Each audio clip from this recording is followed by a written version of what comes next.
What's going on, guys? It's Fitness with Flex, and quick tip number 24 is you need to get fit for life, just not for summer. Even though getting fit for summer will serve as great motivation for some of us who get started with a fitness program, it's not the end all and be all, because what's going to happen is once summer is over, you're probably not going to feel motivated anymore because your goal was just to get fit for summer. So the fall is going to come, the winter is going to come, you're going to stop working out, you're going to gain everything back.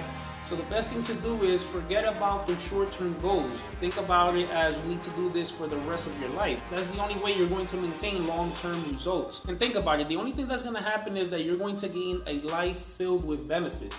As we get older, the only thing that happens is that we start to deteriorate our body, we start getting older and all this stuff. So we could stop that, we could slow the aging process down, and we can stay longer and more active for a lot longer. There's no reason why you have to grow old and be in a wheelchair, be popping 1,000 pills because you're sick, or walking around in a cane. Work out, eat healthy, and you're going to stay young for a very, very long time. Remember, guys, the best project you're ever going to work on is you. So let's start working on it.